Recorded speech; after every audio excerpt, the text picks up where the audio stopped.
नमस्ते और इस विश्लेषण में स्वागत है। कभी ऐसा महसूस हुआ है कि किसी को मैसेज भेजा हो और वो सीन करके भी कोई जवाब ना दे? 18वीं शताब्दी में पता है, घनानंद को भी कुछ ऐसा ही महसूस हो रहा था। बस फर्क इतना था कि उस जमाने में व्हाट्सएप नहीं था, कविताएं हुआ करती थीं। और आज हम उन्हीं की इस कहानी को समझने वाले हैं, जो बोर्ड्स के लिए बहुत जरूरी है। हेलो बच्चों। तो आज हम घनानंद कवित्त और सवैया चैप्टर को एकदम इजी और क्रिस्प वे में खत्म कर देंगे, जिसकी मदद से सब अपने बोर्ड्स में अच्छा स्कोर कर पाएंगे। तो चलिए आज इस चैप्टर को 4 हिस्सों में तोड़कर बिल्कुल आसान बना देते हैं। पहले कवित्त में हम देखेंगे कि कैसे कवि की जान होठों पर अटकी है, बस सुजान के एक मैसेज के इंतजार में। दूसरे कवित्त में एक चुप्पी की प्रतियोगिता देखेंगे, जहां सुजान आईने में देखकर उन्हें नजरअंदाज कर रही है। फिर पहले सवैये में हम अतीत और आज की तुलना करेंगे। कहाँ वो जमाना जब गले का हार भी पहाड़ लगता था और कहाँ आज जब सचमुच के पहाड़ जैसी दूरियां हैं। और आखिर में उस खत की कहानी सुनेंगे जिसे सुजान बिना पढ़े ही टुकड़े टुकड़े कर देती हैं। तो कहानी में है दो लोग। एक तरफ है हमारे कवि घनानंद और दूसरी तरफ है उनकी प्रेमिका सुजान। अब घनानंद तो सुजान से बेइंतहा मोहब्बत करते हैं, पर सुजान की तरफ से मिलता है तो बस इग्नोरेंस। और जानते हैं, ये कविताएं सिर्फ कविताएं नहीं हैं। नहीं, ये उस दर्द की, उस इंतजार की, उस एक तरफा प्यार की पूरी कहानी है। मतलब सदियां बीत गईं, पर कहानी आज भी उतनी ही सच्ची लगती है ना? अच्छा, अब कहानी में गहराई से उतरने से पहले इन दो शब्दों को फटाफट समझ लेते हैं, कवित्त और सवैया। ये बस कविता लिखने के अलग अलग स्टाइल या फॉर्मेट हैं। जैसे गाने में अलग अलग धुन होती है ना, ये कविता को एक खास रिदम देते हैं। बस अभी के लिए इतना जानना काफी है। ठीक है, तो चलिए पहले कवित्त में उतरते हैं।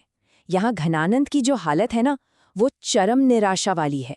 वो एक ऐसे मोड़ पर है जहाँ लगता है कि बस अब जान निकल जाएगी और उनकी जिंदगी बस एक ही चीज के लिए रुकी हुई है, सुजान का कोई पैगाम।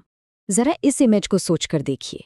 कवि की हालत इतनी नाजुक हो गई है कि उनके प्राण यानी कि उनकी जान शरीर से निकलने को तैयार है, लेकिन वो होठों पर आकर अटक गई है।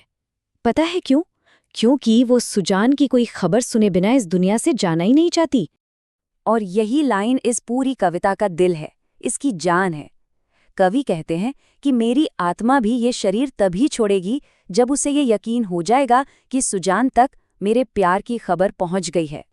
ये इंतजार की, उम्मीद की और दर्द की इंतहा है सचमुच। अब आते हैं दूसरे कवित्त पर। यहाँ दर्द दूरी का नहीं है, बल्कि पास होकर भी दूर होने का है।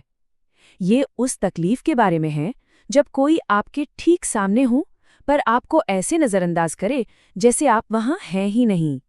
अब ये देखिए, ये बात बहुत दिलचस्प है।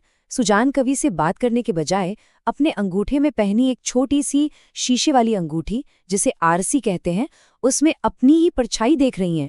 सोचिए जरा, ये इग्नोर करने का कितना गहरा और चुभने वाला तरीका है। तो यहाँ आप समझिए एक तरह का साइलेंट वॉर छिड़ा हुआ है, एक खामोश जंग। सुजान ने कसम खा ली है, एक लफ्ज नहीं बोलूंगी, और घनानंद ने भी जिद पकड़ ली है कि ठीक है, हम भी चुप रहेंगे। उन्हें उम्मीद है कि शायद उनका ये दर्द भरा मौन सुजान के दिल को पिघला दे और वो खुद ही बोल पड़े। तो ये एक तरह की होड़ है कि देखते हैं पहले कौन टूटता है, पहले कौन हार मानता है। ये लाइन कवि की हताशा को दिखाती है। वो सुजान से मानो चीख कर पूछ रहे हैं, आखिर कब तक तुम मेरी आवाज को अनसुना करने का नाटक करोगी? मेरी आहें कभी तो तुम्हारे दिल तक पहुंचेंगी। यह एक बेबस आशिक की पुकार है। चलिए अब पहले सवैये की ओर बढ़ते हैं। यहाँ कवि यादों में खोए हुए हैं। वो उन दिनों को याद कर रहे हैं जब वो साथ थे, और उसकी तुलना कर रहे हैं आज के अकेलेपन से। ये जो दर्दनाक कॉन्ट्रास्ट है ना, यही इस सवैये की जान है। ये रूपक, ये मेटाफर बहुत ही खूबसूरत है। कवि कहते हैं कि जब हम साथ थे तो तुम्हारे गले का हार भी हमारे बीच एक पहाड़ जैसी रुकावट लगता था।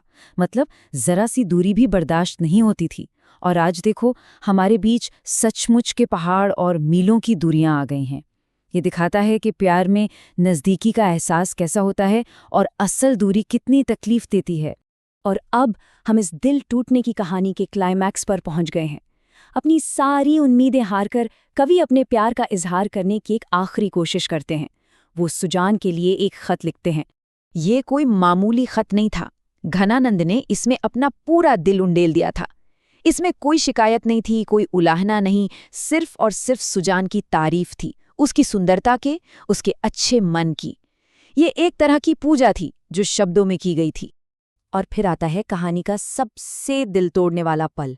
सुजान उस खत को खोलकर देखती तक नहीं, वो उसे बिना पढ़े ही फाड़कर फेंक देती है। ये सिर्फ एक खत का फटना नहीं था, ये कवि के दिल और उनकी आखिरी उम्मीद का टुकड़े टुकड़े होना था। ये रिजेक्शन का सबसे क्रूर रूप है। तो चलिए अब जल्दी से रिवाइज कर लेते हैं कि परीक्षा के लिए क्या क्या याद रखना जरूरी है। इन 4 कविताओं के 4 मुख्य आइडिया हैं। इसे बिल्कुल सरल तरीके से याद रखिए। पहला कवित्व मतलब इंतजार, दूसरा कवित्व यानी नजरअंदाजी। पहला सवैया है तब और अब की तुलना, और दूसरा सवैया है अंतिम रिजेक्शन। और हाँ, आरसी यानी वो शीशे वाली अंगूठी और हार बनाम पहाड़ वाले मेटाफोर्स को बिल्कुल मत भूलिएगा, ये अच्छे मार्क्स दिलाएंगे। और हम आपको इसी सवाल के साथ छोड़कर जा रहे हैं। घनानंद की ये कविता हमें सोचने पर मजबूर करती है कि विरह यानी जुदाई का कौन सा रूप ज्यादा दर्दनाक है, फिजिकल दूरी या इमोशनल दूरी। इस पर सोचिएगा जरूर।